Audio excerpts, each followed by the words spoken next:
बिस्मिल्लाहिर्रहमानिर्रहीम।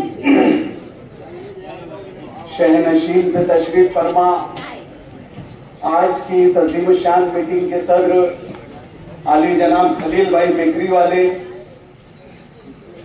तायब भाई रॉकेल वाले, शकील भाई कैसेट वाला, इस्माइल हकर साहब, अब्दुल अहाद साहब, रहीम रुस्तम चाचा, हाजी सिद्दीक साहब, हैदर चाचा, हामिद हुसैन साहब, घरों में बैठी मेरी इज्जत महाब, मेरी माँ और बहनें, दोस्तों, बुजुर्गों, नौजवानों, आज की ये मीटिंग आने वाले 20 नवंबर के दिन असेंबली इंतखाबात होने जा रहे हैं, उसके पेश नजर ये मीटिंग ली जा रही है। आज पूरे शहर में असेंबली इलेक्शन अपने शबाब पर है और जैसे जैसे हक रायदही का दिन करीब आ रहा है, उस तरीके से माहौल साफ होते जा रहा है। और आज मैं ये बात बबांगे दोहल कहूंगा कि शहर के अंदर मुकाबला सिर्फ दो ही पार्टियों के बीच में है। एक मजलिस इत्तेहादुल मुस्लिमीन के उम्मीदवार अली जनाब मुफ्ती मोहम्मद इस्माइल कासमी साहब और दूसरे जो अभी नवी नवेली पार्टी बनाकर आप लोगों के बीच में आए हैं, जो कल के पैदाइशी कांग्रेसी थे, बाद में शरद पवार की तुतारी हुई, फिर अजीत दादा की घड़ी हुई और आज उन्होंने उनकी कोई पार्टी लाए है Indian secular largest assembly of Maharashtra. ये नाम बार बार बोलने के लिए मैंने अपनी पेन से नाम लिख लिया। ये पार्टी इन्होंने पिछले 20-25 दिन पहले बनाई और ये लेकर आज ये आपके बीच में उम्मीदवारी करने आए। पुराने शिकारी नया जाल लेकर आपके पास आए। दोस्तों, हर चीज के अंदर एक मकसद होता है। हर चीज, हर बात, हर नाम का एक मकसद होता है। जैसे मैं ये बात कहूंगा कि अगर हमारे घर में कोई बच्चे की पैदाइश हो तो हम उसका नाम रखने से पहले 10 दफे सोचते हैं कि हम उसका नाम क्या रख रहे हैं, उसके नाम का उस बच्चे पे क्या असरात होगा, उस नाम के उस बच्चे के ऊपर क्या तासीर आएगी। हम 10 दफे मौलाना से, उस्ताद किराम से, हमारे मस्जिद के इमामों से, उलमाए किराम से उसका मशवरा करते हैं और फिर जाकर वो कोई अच्छा नाम रखते हैं जो बच्चों की जिंदगी पे अच्छा असर पड़ सके। मसलन मेरे छोटे बेटे का नाम है साइम। साइम के मायनी है रोजता। जब वो पैदा हुआ, मेरे वालिद मोहतरम, वो रमजान महीना था, छठे रोजे के दिन वो उसकी पैदाइश अमल में हुई। उस वक्त मेरे वालिद साहब ने रमजान महीने की फजीलत को देखते हुए मेरे बच्चे का नाम साइम रख दिया। कुछ दिनों के बाद मेरे बच्चे ने खाना छोड़ने लगा। बहुत परेशान हुए, ये डॉक्टर को बता, वो डॉक्टर को बता कि भाई ये खाना क्यों नहीं खाता। बहुत सारी बातें जहन में आने के बाद अचानक एक दिन अब्दुल मालिक भाई के जहन में आया कि भाई बच्चे का नाम साइम है और साइम के मायने है रोजदार, तो कहीं ये उसके नाम की उसके ऊपर असर हो रहा, इसलिए वो खाना नहीं खा रहा। तुरंत अर्जेंट में उसके नाम के आगे मोहम्मद साइम लगा दिया। देखो, मैं जो बात बोल रहा हूं ना, इसको सोचने की और समझने की बात है। अगर आप अपने जहन को खुला रखकर मेरी बात समझने की कोशिश करेंगे तो मैं जो बोलना चाह रहा हूं वो आपको बहुत बआसानी समझ में आएगी। आज Indian secular largest assembly of Maharashtra लेकर एक नई पार्टी आपके बीच में आई। आज इसके मुकामी लीडर जो अपनी खुद की बनाई हुई पार्टी के कोई जिम्मेदार नहीं है, कोई जिम्मेदार यानी कोई उनके पद के कोई ओहदे पे वो है ही नहीं, बस पार्टी बना ली और उसके उम्मीदवार हो गए। उन्होंने अपनी पार्टी का नाम लाया और पार्टी लॉन्च करने के साथ में एक नारा दिया, एक विजन, विजन विजन विजन यानी मकसद। जब वो विजन और मकसद की बात कर रहे हैं तो मेरा उनसे एक सवाल है। देखिए, वो हमेशा पूरे शहर से सवाल पूछ रहे कि मेरा सवाल है, मेरा सवाल है। ये बहुत सवाल पूछ रहे थे, अल्लाह पाक ने उनको घुमा फिरा के जवाब देने पे मोहताज कर दिया। ये घूम फिर के हमारे जवाबी जल्सों, हमारे सवालों का वो जो सवाल पूछ रहे थे, अब वो खुद जवाब देने पे मोहताज हो। तो मेरा उनसे सवाल है, ये जो बहुत सवाल पूछते ना, उनसे मेरा भी एक सवाल है कि जनाब वाली, आपने अपनी पार्टी का नाम रखा, उसका कोई विजन है क्या? उसका कोई मकसद है क्या? उसके नाम का कोई मकसद है क्या? जिस दिन खान साहब, तारीख क्या थी जो दिन उन्होंने पार्टी लॉन्च किए थे? ये मास्टर स्ट्रोक जो आया था, शायद अब याद आ जाए आपको, 4 नवंबर नहीं 4 अक्टूबर नहीं 20 जो भी डेट रही होगी XYZ, उस डेट को जब इन्होंने ये पार्टी का अनाउंसमेंट किया उनकी पार्टी का, तो मालेगांव के अंदर इंटरनेट पर गूगल पे ये नाम के मायने सर्च करने का रिकॉर्ड बना कि ये पार्टी का नाम क्या है, इसका मायने क्या है, इसका पार्टी का विजन क्या है, इसका नाम का मकसद क्या है। दोस्तों, पूरे शहर ने जब इस नाम का सर्च किया तो इसका कोई मायने ही नहीं, कोई मतलब ही नहीं था। मैंने जब मेरे बच्चे की नाम की कहानी आपको सुनाया तो मेरा ये Indian secular largest of assembly of Maharashtra का मतलब भी आप समझ लोगे, ये बताने का मेरा मकसद क्या था। अरे, जिस पार्टी का नाम में कोई वजन ही ना हो, जिस पार्टी का कोई अपना मकसद ही ना हो, जिसका अपना कोई नजरिया ही नहीं हो, वो आपकी क्या तर्जुमानी करेगा और आपके क्या मसाइल की तर्जुमानी करेगा। दोस्तों, ये पार्टी ये भाड़े की रिश्ता है, ये भाड़े की रिश्ता है, वक्ती तौर पर भाड़े से ली गई हुई रिश्ता है। ये मेरा इल्जाम नहीं है, मैं आप लोगों को मेरी बात के जरिए आप समझाना चाहता हूं। जब इनको कांग्रेस इनके घर पर चलकर आके टिकट दे रही थी, ये जो तुतारी वाली शरद पवार की पार्टी में थे, ये तुतारी वाली पार्टी में जो शरद पवार की थे, इनका पैक्ट हुआ और इससे इनको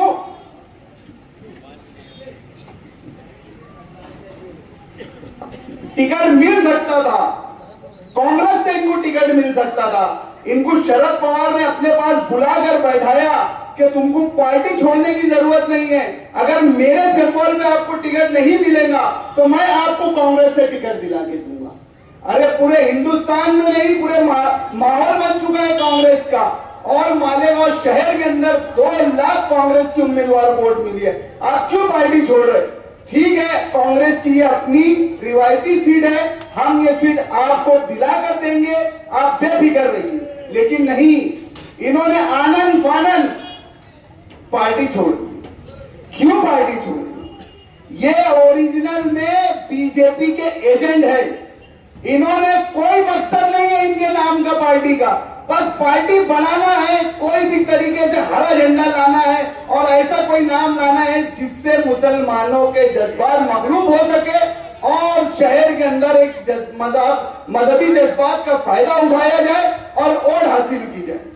दोस्तों, इनका ये नाम जो शॉर्ट फॉर्म इन्होंने इस्लाम रखा था, ये इस्लाम रखने के इनके 2 मकसद। एक तो मैंने आपको बताया कि ये आपके जज्बात का फायदा उठाकर वोट हासिल करना चाहते थे, और जैसे कि ये बीजेपी के एजेंट है और ये नाम, ये बीजेपी पूरे महाराष्ट्र में इस पार्टी का नाम ले लेकर बोलती थी कि देखो इस्लाम भी एक पार्टी आ गई, इस्लाम भी एक पार्टी आ गई, और पूरे महाराष्ट्र के अंदर जो एग्जिट पोल ये बता रहे हैं कि पूरे महाराष्ट्र में न महायुति न महाअघाड़ी को हुकूमत मिलने वाली है, वो इसका फायदा उठाकर अपनी मुनाफिकत उसकी सियासत करके अपनी हुकूमत में आना चाहते थे। दोस्तों, आज महाराष्ट्र के अंदर 288 एमएलए है, 288 हल्के असेंबली है।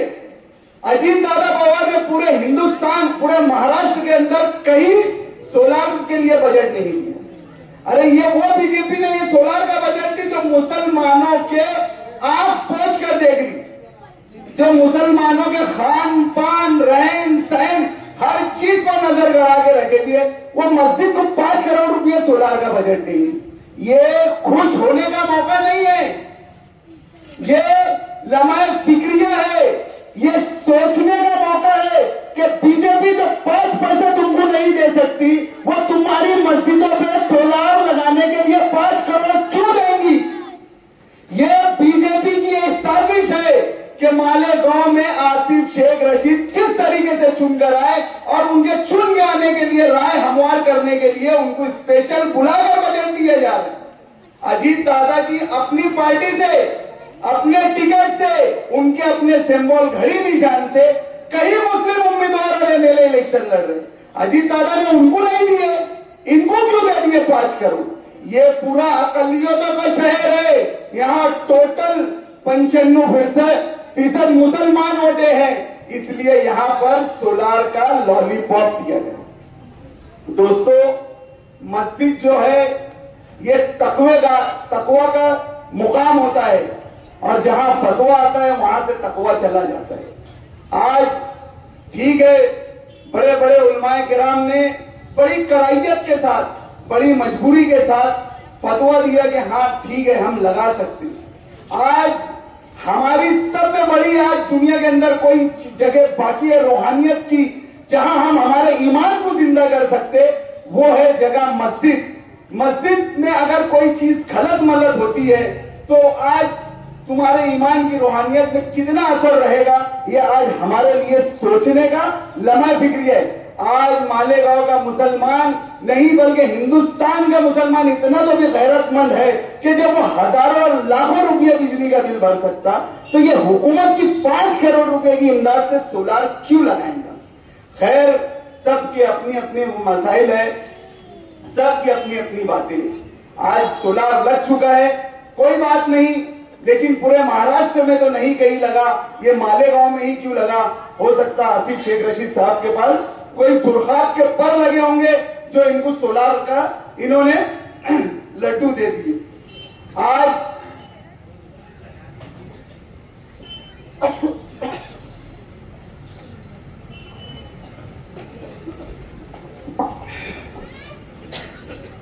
असेंबली इलेक्शन के अंदर महायुति का जब गठबंधन हुआ तो यह सीट हमेशा से बीजेपी के लिए जाती थी।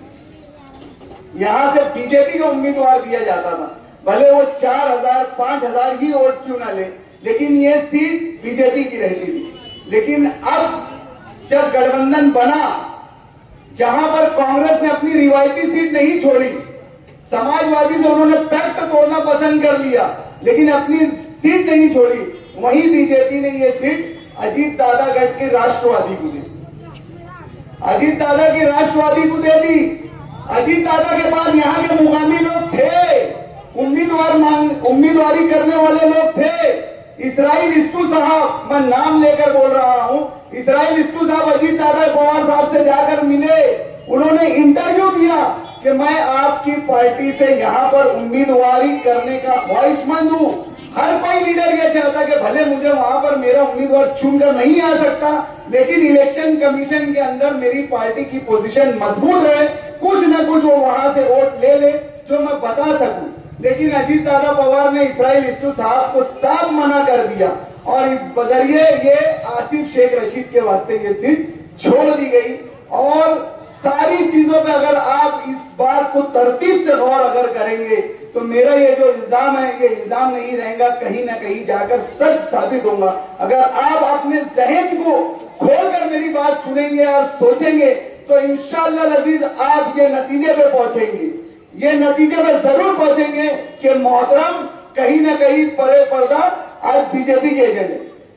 आज इनको अजीत दादा से इतनी मोहब्बत, अरे ये वही अजीत दादा है जो तौहीन मोहम्मद सल्लल्लाहु अलैहि वसल्लम के, तौहीन रिसालत के, जिसने यानी आपकी शान में गुस्ताखी की थी, इनको तहफ़्फ़ुज़ देने वाले यही अजीत दादा है। आज हमारा ईमान इतना कमजोर तो नहीं हुआ कि जो शख्स हमारे रसूल की शान में तौहीन कर रहा है हम ऐसे शख्स का साथ देंगे। दोस्तों, बातें बहुत सारी इनके ताल्लुक से मैं आज आपको बता सकता हूं, जो रात भर भी अगर मैं बोल रहा हूं ना तो यहां पर वो बातें खत्म नहीं होंगी। बस आज आपको इस बात को ये सोचना है कि जो मैं बोल रहा हूं इसकी आपको तहकीक करना जरूरी है। देखिए, अगर कोई बात आप तक के आती है तो आपका भी फर्ज बनता है कि उस चीज के ऊपर तहकीक करना जरूरी है। इलेक्शन कामकाज से हटकर कोई कामकाज की बात नहीं हो रही, बस अपने वाला है टूटने वाला पे आ गए। आज ये इलाके की जहां हम मीटिंग ले रहे हैं, ये गुरुवार वार्ड इलाके की उम्र 50 साल के ऊपर हो चुकी है। यहाँ पर बहुत सारे बुजुर्ग यहाँ पर रहते हैं, वो आप लोग उनसे पूछ सकते हैं कि कोई बताएगा कि मैं 40 साल पहले इस्लामाबाद से जब सैलाब आया था, जब यहां से चलकर आया, कोई यहां से चलकर आया, वहां से चलकर आया, आज ये इलाके को बसने पूरे मुकम्मल 50 साल हो गए। दोस्तों, मैं इन इलाकों की मेरी मां बहनों से, चमन नगर की मेरी मां बहनों से, शब्बीर नगर की मेरी मां बहनों से, मेरे उन बुजुर्गों से पूछना चाहता हूं कि बताइए इन 50 सालों के अंदर इस इलाके में कोई ऐसा भी कोई तामीरी काम हुआ है जिसका ये वास्ता देकर आपके बीच में आकर वोट मांग रहे हैं। आज इनको इख्तियार में रहे हुए 30 साल हो चुका है। इनको जब मैं ये बात बोलता हूं ना तो इनके बहुत कड़ पे जाके लगती, बहुत बुरा लगता है कि यार ये हमारा इख्तियार गिनाते। अरे आपके वालिद मोहतरम 1994 से 1996 तक के सदर बल्दिया रहे, 1999 से लेकर 2009 तक के वो एमएलए रहे, उस बीच 2.5 साल आप भी मेयर रहे, उसके बाद 2014 से 2019 तक आप खुद एमएलए रहे, उसके बीच में 2017 से 22 तक आपके वालिद मरहूम भी मेयर रहे, और आखिर में आपकी वालिदा मोहतरमा भी मेयर रही। 2 दफे के आपके घर में स्टैंडिंग कमेटी के चेयरमैन है आपके मरहूम खलील चाचा साहब, और आपकी वालिदा मोहतरमा ताहिरा शेख रशीद साहब, ये भी स्टैंडिंग कमेटी के चेयरमैन है। आज कारपोरेशन का कोई एक ऐसा होता बता दो, एक होता ऐसा कोई बता दो जहां पे इनके घर का फर्द नहीं गया हो, चाहे वो मेयरशिप हो, डिप्टी मेयर हो, स्टैंडिंग कमेटी चेयरमैन हो, महिला बाल कल्याण चेयरमैन हो, प्रभात समिति हो, हाउस लीडर हो, अपोजिशन लीडर हो, गठ नेता हो, कारपोरेशन का ऐसा कोई होता इनके पास नहीं रहा जहां पर ये नहीं रहे।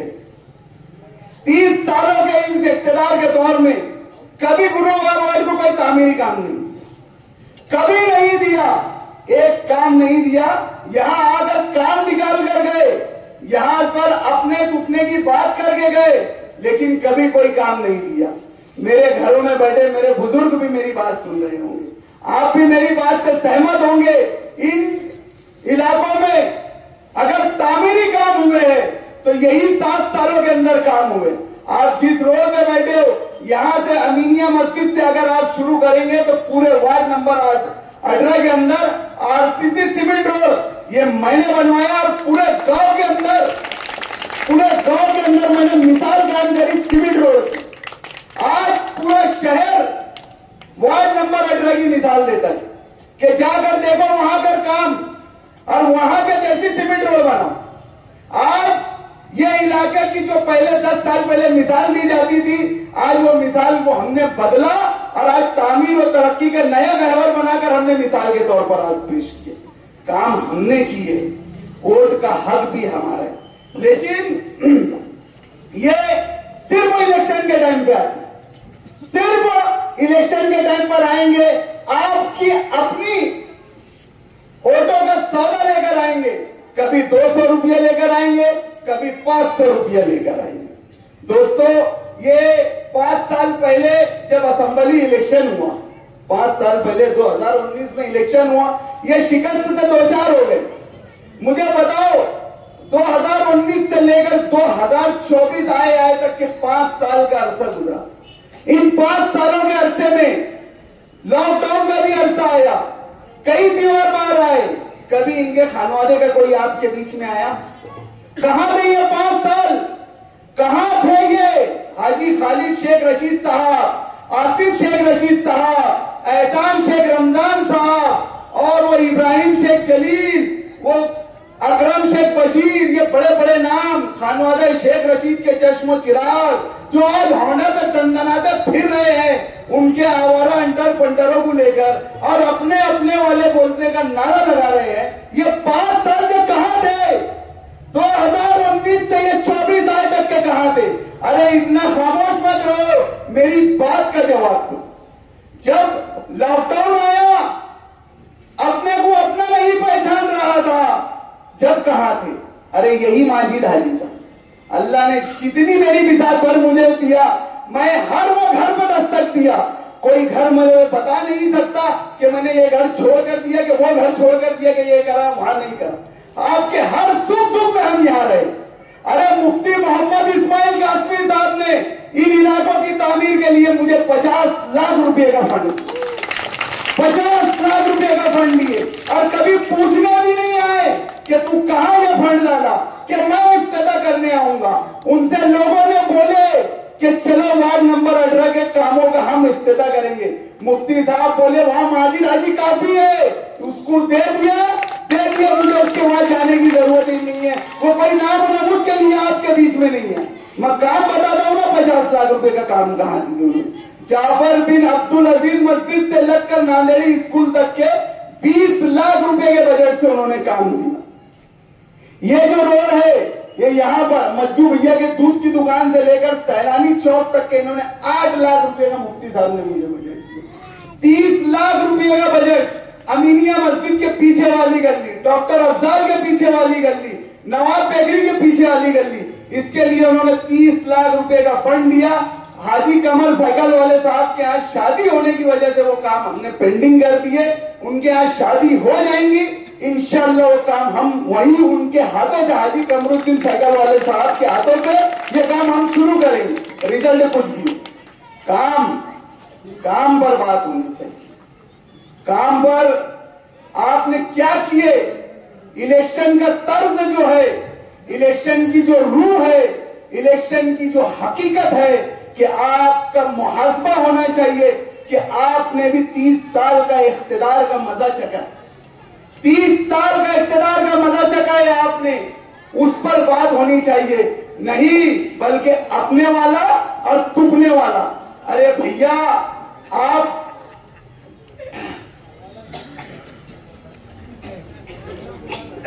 जब एमएलए थे ना, इन्हीं इलाकों से आप जहां रहते ना, वहां भी आपके मुंह में काली पोते थे लोगों ने।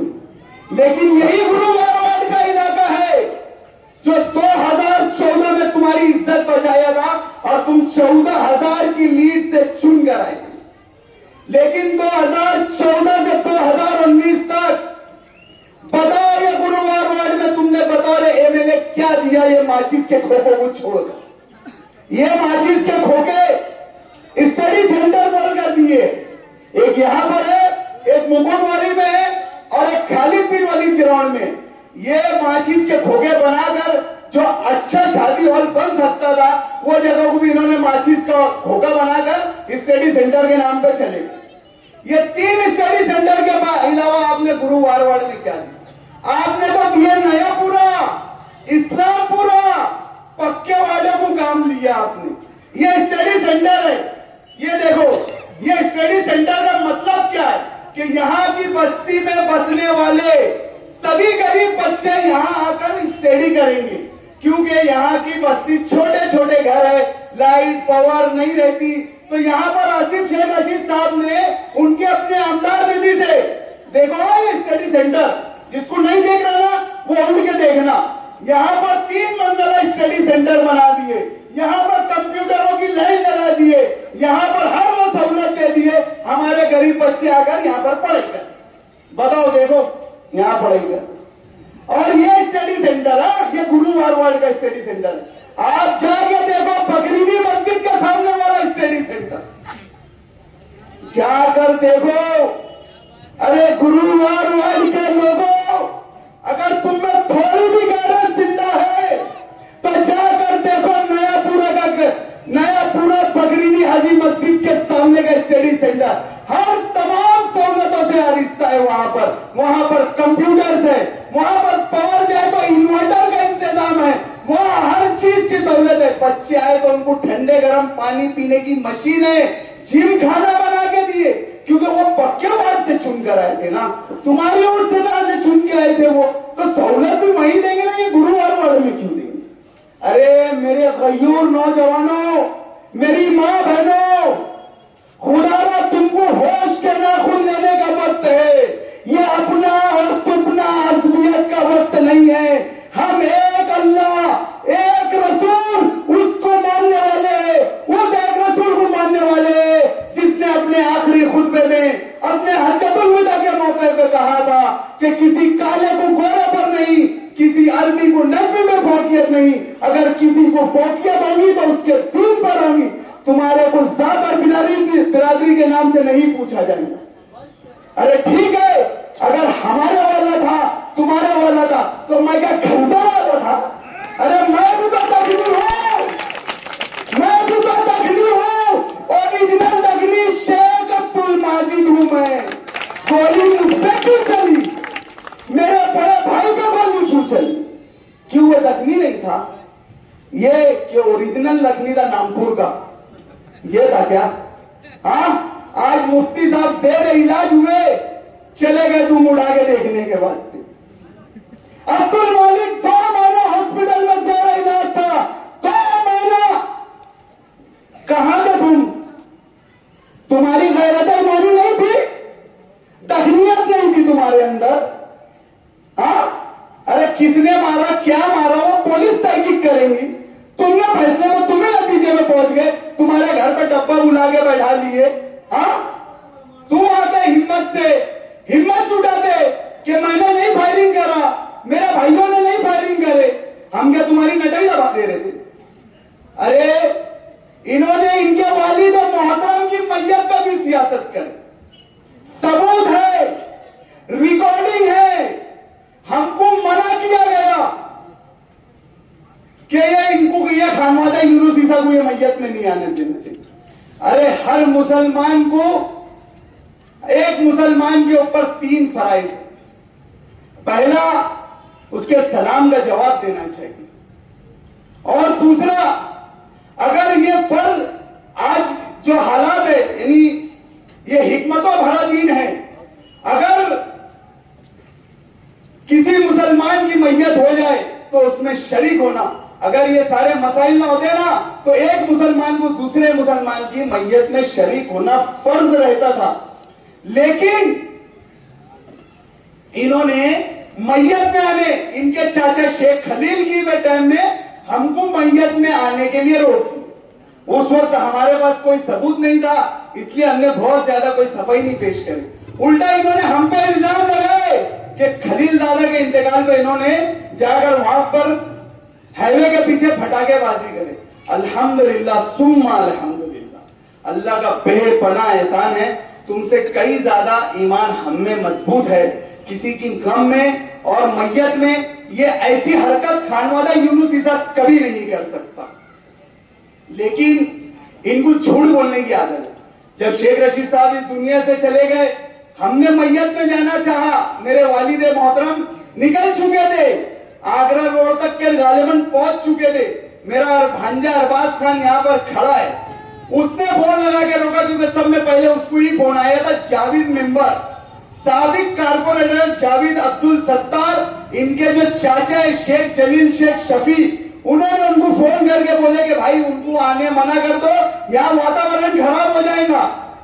अरे उनकी मैयत में क्या वातावरण खराब होता था? हम भी उनका अगर हकीकी दर्द होता ना, उनके वालिद मोहतरम दुनिया से चले गए थे, अगर उनका हकीकी दर्द रहता ना, तो हम भी जाके उनका दर्द कम करने की कोशिश करते थे। क्योंकि पूरी रहती जिंदगी में शेख रशीद ने हाजी यूनुस ईसा को मेरे बड़े भाई, जहां भी बैठते थे वो ये बोलते थे कि यूनुस दादा मेरा बड़ा भाई। अरे हम भी जाके बड़े बाप की हैसियत से तुमको तसल्ली देने आ जाते थे मेरे वालिद साहब, लेकिन नहीं, मना करो। और गांव में यही पार्टी घुमाने लग गए। देखिए दादा के टाइम भी मैयत पे नहीं आए थे, और शेख रशीद साहब के भी टाइम मैयत में नहीं आए। वो तो अल्लाह का करम है, तुम्हारे ही पास दिमाग नहीं है, दिमाग हमारे पास भी है सियासी थोड़ा थोड़ा। हमने रिकॉर्डिंग कर ली और पूरी मीडिया को रिकॉर्डिंग दी। आज इलेक्शन है, इलेक्शन जैसी बातें होना चाहिए। इन इलाकों के अंदर चमन नगर है, चमन नगर के अंदर जब शेख रशीद साहब एमएलए थे तो यहां की मेरी मां बहनें उनके पास गई और उनसे कहा कि हमारे इलाके के अंदर पानी की बहुत सख्त तकलीफ रहती है, और उन्होंने उनसे उनकी शिकायत करे कि यहां पर पानी की पाइपलाइन ला दो और कोई भी हिम्मत से यहां रोड गटर बना। मेरी मां बहनों, चमन नगर वालों, याद है ना ये बात कि मैं कोई गलत बात बोल रहा हूं? नहीं तो अब भी जवाबी मीटिंग लेकर आएंगे, दो चार को खड़ा करके बोलेंगे झूठ बोल रहे। यहां पर ये गए थे और उनको क्या जवाब देकर बोला गया कि ये ओपन स्पेस है, ये ओपन स्पेस है, यहां काम नहीं हो सकता, यहां पानी की पाइपलाइन नहीं डाली जा सकती। अरे यही माजिद हाजी है कि अमृत योजना के अंदर मैंने पाइपलाइन भी लाया, गटर भी बनाया, रोड भी बनाया और खंभे भी खड़ा करके लाइट का इंतजाम कर दीजिए। आप इलाके का नाम लीजिए, मैं काम बताता चले जाऊंगा। यहां से लेकर वहां तक के सिर्फ और सिर्फ मेरे काम है। 3 मेंबर 4 मेंबर चुन के आए थे, हमीदा भी, इसराइल, अजीज पहलवान और मैं खुद माजिद हाजी।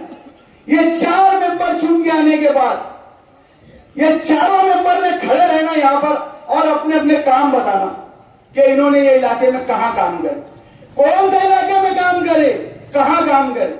गधे के सर पे से सिम भी जितनी स्पीड में नहीं गायब होती उतनी स्पीड से याद है चुप चुप बुक, कोई आओ वाला, पाव वाला, ये वाला, वो वाला, सब गायब हो। काम साल 5 साढ़े 7 साल का अरसा हो चुका है। मैं आप लोगों के बीच में खड़ा हूं, आप लोगों के सुख दुख में खड़ा हूं, आपकी हर वो तकलीफों में खड़ा हूं। मेरी मां बहने जुमा के दिन अगर यहां से पावर चले जाती है मुझे फोन करते, कोई आसिफ, शेख रशीद और खालिद हाजी को नहीं फोन करते, वो मुझे फोन करके बोलते और तुरंत मैं यहां पर काम करता हूं। हाजी कमरुद्दीन साइकिल वाले साहब, अगर 3 से 4 दिन अगर कोई गटर साफ करने वाला नहीं आता तो उनसे जाकर पूछ लो। हाजी सादिक साहब ये मेरे सरपरस्त है, ये लोगों से पूछ सकते हो आप कि ये इनको छोटी छोटी तकलीफ में ये किसको फोन कर, मुझे फोन कर, और दूसरे फोन पे इनके काम करके देता हूं। दोस्तों, काम की बुनियाद पर इलेक्शन होना चाहिए और जिसने काम किया है ना उसके साथ रहना चाहिए। अरे मुफ्ती साहब मेरे लीडर है, वो 5 साल मजलिस इत्तेहादुल मुस्लिमीन के एमएलए रहे, हम उनकी कयादत में चले, मैंने उनसे 50 लाख रुपए का बजट लेकर आया, तो कैसे बोलते कि आप उनका हक नहीं है वोट देना, जब उनका वक्त आएगा तब दे देंगे, माजिद हाजी का वक्त आएगा जब दे देंगे। अरे मैं तो उनकी नुमाइंदगी यहां कर रहा ना, मैं है ना आपके लिए, आपके बीच में। आपको कभी एमएलए की जरूरत पड़ने दिया क्या? आपके पुलिस स्टेशन के मसाइल, आपके हॉस्पिटल के मसाइल, आपके बॉम्बे के हॉस्पिटल के मसाइल, आपके हैदराबाद के हॉस्पिटल के मसाइल, जहां जहां आपको एक एमएलए की नुमाइंदगी की जरूरत महसूस होगी, मैं से कहीं 100 नाम लेकर आपको गिना सकता हूं कि मैंने हजरत मौलाना मुफ्ती मोहम्मद इस्माइल साहब का किसको किसको लेटर लाकर नहीं दिया, किसका किसका उनके फोन पे तहसील का, परान का, हर सरकारी दरबारी काम मैंने मुफ्ती साहब का वहां से नहीं करवा दिया। मैं आप लोगों को नाम लेकर बता सकता हूं, जब मैंने उनकी नुमाइंदगी किया, मैंने यहां पर उनका ही नाम से हम वो हमारी लीडरशिप में हम चले, तो फिर क्यों नहीं, उन्हीं के हस्ते तो मैं यहां पर काम कर रहा था ना 7.5 साल से। आपके हर वो मसाइल, आज कारपोरेशन का बॉडी खत्म होने 2 साल हो चुका, ये 2 साल खत्म होने के बाद भी मैंने 2 से 2.5 करोड़ रुपए का बजट लेकर आया और अभी काम डाला है, काम चालू होने वाले, सारे ये सब काम तो मैंने करके दिया ना। कौन सा खालिद हाजी था, कौन सा शेख आसिफ था, कौन था मुझे बताओ तो सही। तुम्हारी ये जो सीमेंट रोड पे तुम बैठे ये मैंने बनाया, पीछे वाली सीमेंट रोड मैंने बनाया, ये चमन नगर की ये गली वाली सीमेंट रोड मैंने बनाया, ये पीछे की अहमदिया मस्जिद वाली, ये अय्यूब नगर मेन रोड, अय्यूब नगर, अमनपुरा, इसी तरीके से गांधी नगर, चमन नगर, शब्बीर नगर, कोई एक इलाका तो बोलो जो मैंने काम नहीं किया, कोई एक इलाका है जहां मैंने काम नहीं किया? पूरा मुकम्मल 100% मैंने आप लोगों को काम करके दिया। तो जब आज हमने काम किए ना, तो आज हमारा सिला मांगने का वक्त है आपसे। एक किसान साल भर मेहनत इसलिए करता है कि उसकी जब फसल कटे तो उसको उसकी उजरत सही ढंग से मिले, उसको उसका मेहनताना सही ढंग से मिले। अरे हमारी क्या भूख है? हमारी क्या चाहत है? हमारी भी चाहत यही है ना कि हमने 5 साल आपके काम किए, आपके दुख को अपना दुख समझा, भले सुख को सुख नहीं समझा, लेकिन आपके दुख को दुख तो समझा ना। तो ये दुख का स्वास्थ्य, ये दुख का सिला हमको आप दो। आज हमारे लीडर को, हमारे पतंग निशान को आप वोट दीजिए। इतनी ही बात आप लोगों से करना है। अभी बात बाकी है, खत्म नहीं, समझे?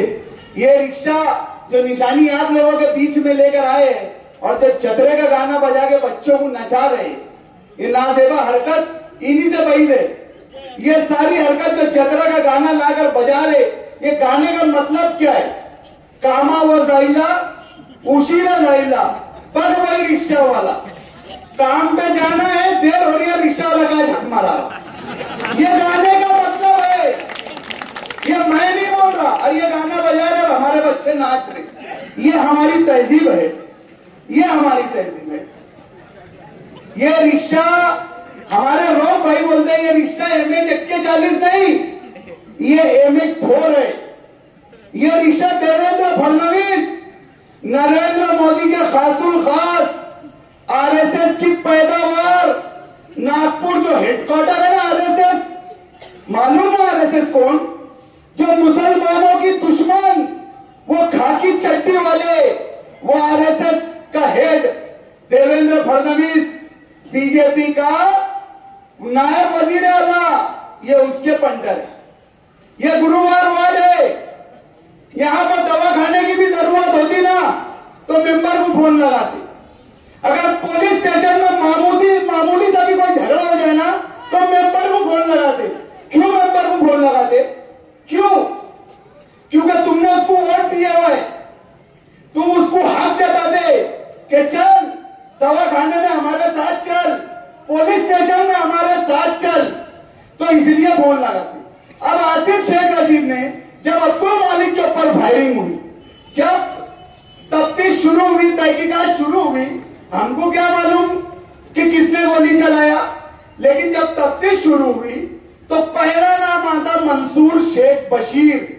ये शेख रशीद के बड़े भाई है, शेख रशीद शेख शबी बशीर शेख शबी, पहला नाम। दूसरा नाम आता अकरम शेख बशीर, ये मंसूर का बड़ा भाई।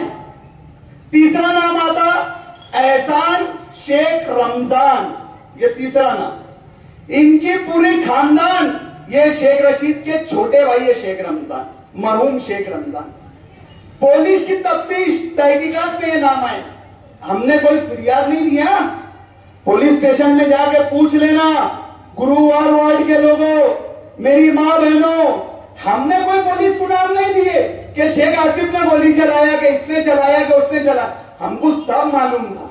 हमको बता भी दिया गया था कि तुम पे गोली चलने वाली है, लेकिन बोलते ना चलती बंदूक के हम दहाने पे है, हमको मालूम है हम निशाने पे। हर हाल में हर बात को लेने का हमारे ध्यान रखे। मारने जब चाहे मारो, अकेले घूमते हम, गोली खाने के बाद भी अकेले घूमते। तो ये पुलिस की तफ्तीश जब चली, जब इनके घर के तीनों लोग आ गए, हर बार 27 मई की रात थी ना,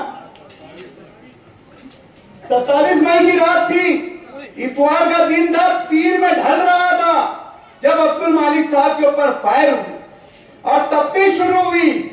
जब इनके घर के नाम आए, पुलिस ने इनके ऊपर जब शिकंजा कसी, तो इनसे भी तफ्तीश हुई आसिफ शेख रशीद से कि भाई आपका भी ना, आपकी भी तफ्तीश होगी। जब इनकी कॉल रिकॉर्ड निकाली गई, पुलिस ने तो कॉल रिकॉर्ड को उठा के रख दी रद्दी में और इनको क्लीन चिट दे दी। लेकिन बोलते ना एक अदालत ऊपर वाले की भी, उसके घर देर है अंधेर नहीं है, उसकी लाठी में आवाज नहीं। जब कोर्ट ने सबके बयान देखी और इनकी कॉल हिस्ट्री देखी, तो जो इन्होंने आसिफ शेख रशीद ने बयान दिए थे कि जब अब्दुल मालिक के ऊपर फायरिंग हुई, उस रात में 11:30 बजे मेरी तबीयत नासाज होने की वजह से मैं सो चुका था और सुबह उठने पे मेरी बीवी ने मुझे बताया कि ऐसा ऐसा वाकया पेश आया, अब्दुल मालिक के ऊपर फायरिंग। कोर्ट ने जब इनकी पूरी कॉल हिस्ट्री देखी तो दोस्तों ये 11:30 बजे से व्हाट्सएप पे ऑनलाइन और 11:30 से लेकर सुबह के 12 बजे तक के इनका फोन चालू। हाईकोर्ट ने पूरी नोटिस अंडरटेकिंग करके ये चीज लोकल पुलिस स्टेशन को भेजी कि ये जो आदमी बोल रहा है ये झूठ बोल रहा, इसका बयान और इसका मोबाइल कुछ और बोल रहा, या ये सो गया होगा या इसका मोबाइल दूसरे लोगों ने वापरे होंगे। अब जाकर तुम ही तफ्तीश करो कि इसके मोबाइल का क्या माजरा। जब इनकी तफ्तीश शुरू हुई और इनके कॉल रिकॉर्ड्स निकाले गए तो सुबह 7 बजे से लेकर 12 बजे तक के 5 दफे एक नंबर पे बार बार कॉल किए गए। जब मालूम पड़ा, पुलिस ने कॉल लगा के वो नंबर चेक करी कि ये नंबर है किसका, तो मालूम पड़े इनके साथी अप्पा का नंबर था। देवेंद्र फडणवीस, वही नरेंद्र मोदी के चहीते बीजेपी के नायब वजीर आला। अरे तुम राष्ट्रवादी में थे, शरद पवार की पार्टी में थे, तुम शरद पवार को फोन लगाना था ना, वो बीजेपी के वजीर आला को क्यों फोन लगाए तुमने? ये तुम्हारी नीयत साफ है कि तुम बीजेपी के एजेंट है। तुम बीजेपी के बोलने पर यहां पर खड़े हुए, क्योंकि पूरी नेशनल मीडिया, जहूर खान साहब यहां बैठे हैं, उनसे पूछ लेना, पूरे हिंदुस्तान की मीडिया ये बोल रही है कि महाराष्ट्र के अंदर कोई भी पार्टी हुकूमत नहीं बनाएंगी, 2-3 जो आजाद लोग चुनकर आएंगे वही खेल बिगाड़ेंगे और वही हुकूमत में शामिल होंगे। इनको 10 करोड़ रुपया पार्टी फंड, सोनार का 5 करोड़ रुपये का लड्डू और कुछ 25 करोड़ रुपए के रोड गटर के नाम पे ऐसे सुरखाब के पर वाले आसिफ शेख रशीद साहब को देकर आपके बीच में भेजा। अरे इनके तो कांग्रेस हाथ पांव जोड़ रही थी कि टिकट ले लो, ये वो छोड़ कर आए। दोस्तों, और कितनी बातें इनको साबित करोगे ये बीजेपी के एजेंट। हमें पुलिस की तरफ से सिग्नल मिल चुका है, लेकिन एक मोहब्बती रियायत रहती जो 2-5 मिनट बोल सकते। मैं अपनी आखिरी बात आप लोगों को बोलना चाहता हूं कि दोस्तों, आज पूरे शहर के अंदर साहब, ये तुम्हारे लिए भी बोल रहा, जागरूक तो कर रहा मैं लोगों को। नशे, बैठो। आज पूरे शहर में गुरुवार वार्ड की ये पट्टे में नशे की महामारी है। आज गोली, कुत्ता गोली नामी गोली जो है, ये हमारी नौजवान नस्लों के अंदर घुस चुकी है।